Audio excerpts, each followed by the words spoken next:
Hey, this is the Review Junkie, and today I'll be reviewing the new historical drama film called Jane.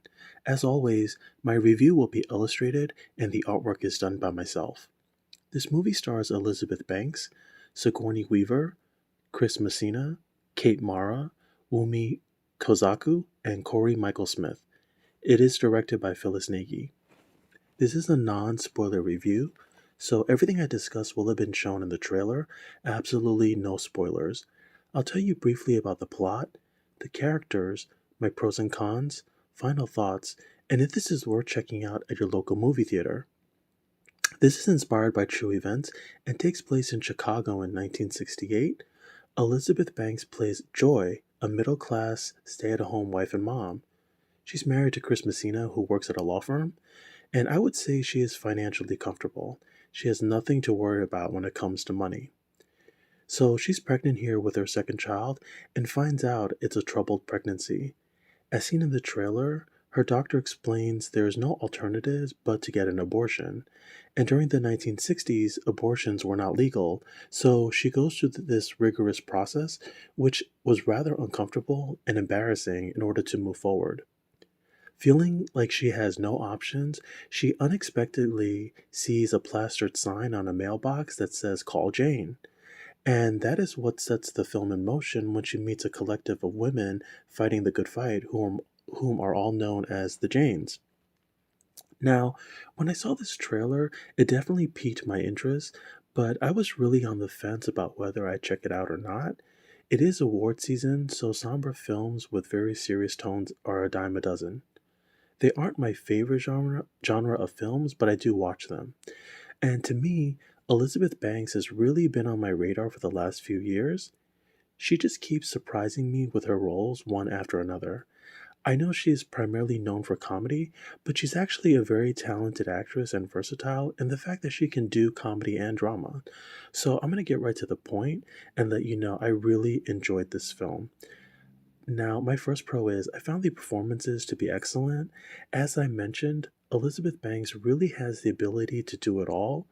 The first time I saw her flex her acting chops and showing range was in the film Brightburn. She continues that here, and it goes to show never count a comedian out because they always have this hidden gem to deliver when it comes to drama. She's excellent here and has a way of delivering her lines and shining in each scene by bringing this light air and welcoming feeling that is very inviting, and I think it's her comedic talents. But she also brings a level of seriousness to each scene when needed. There is one scene in the operating room, and the patient is very nervous, but Joy has this wonderful, welcoming persona which lends itself to that scene so well. She's able to bring this calm and warmth to her performance through her soothing voice and facial expressions. It's believable and puts you at ease. You get a sense she genuinely cares, and you're with her on this journey.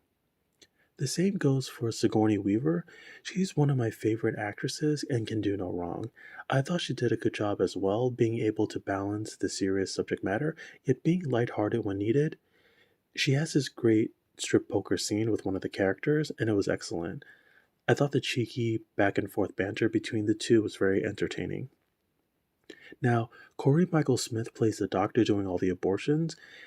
He came off uber creepy, and if that was the goal, then it worked.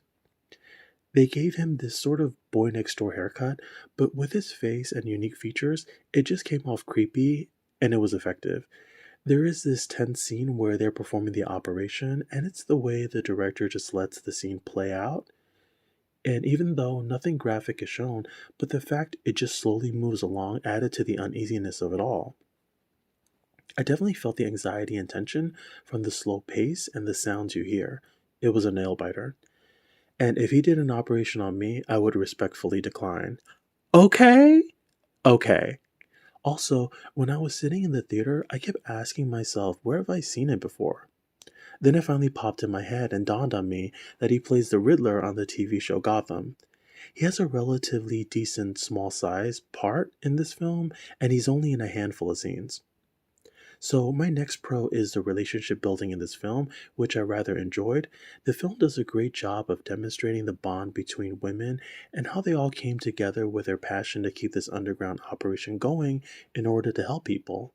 Obviously, what they are doing is illegal, but what the film does so well is that it demonstrates their operation in such a way that made the audience acknowledge it was never insidious. It never felt like a crime. As they continue their operation, Joy's husband has no idea what's going on. We also see many people that really need to have this procedure done for a multitude of reasons, and I really sympathize with all the women and even the ones that didn't need it but were fighting for the ones that couldn't afford it. Next, I also like the tone of the film, and this is where I thought the directing was spot on because of the sensitive subject matter. The director, much like Elizabeth's performance, balances the film's seriousness and injects it with many moments of humor. The film gets its point across while still being able to bring this upbeat flavor to many of the scenes. The comedy elements here really worked for me, and I thought when it came to those moments, each of the actresses were such a pro. The lines were delivered very slick and sarcastic. And on the non comedy side of things, one can really sense the predicament the women are in from both sides and how hard their struggle is. You feel invested in what they're doing and want to see them succeed. It does such a good job at showing determined women on a mission and coming together to do good, but at the same time, the emotional weight is there, it isn't hollow. And along with the sensitive subject matter, it also had some great intense conversations covering taboo subjects that most people would shy away from or not want to talk about in order to avoid conflict. It touches upon race, wealth, white privilege, etc. So I don't really have any cons for this film, but I will say if you're a fan of Chris Messina and Kate Mara, which I am, you may be a tad disappointed because they don't get much to do in this film and are only in a handful of scenes. I have one last gripe, and it's the actress that played the teenage daughter, and for some reason she just seemed like she was in her late 20s, and it just kind of took me out of the film sometimes. So, this brings me to my final thoughts, and this film gets a solid 9 out of 10 from me. This is a well made and competent film brought to life through the wonderful performances. It stands out because the director does such a great job at juggling the tone of the film while still getting this important message across. It's a tough balancing act, and I don't think many directors can pull it off, but it's executed flawlessly here. I think because of it, it made this film, which I thought would be extremely heavy handed, more easily watchable. So if you were hesitating to see this film, definitely support your local theaters and smaller films and check this out. Now, at the time of this video, it is already available for PVOD, but if it's still at your local theater, I highly suggest you see it on the big screen. Now, I hope you enjoyed this review. If you like, please subscribe, helps the channel out a lot. Hit that thumbs up button. Feel free to share this with your friends. Thanks so much for checking this out. I hope you enjoyed it, and leave your comments below on whether you like the film or not, and I hope the pictures put a smile on your face.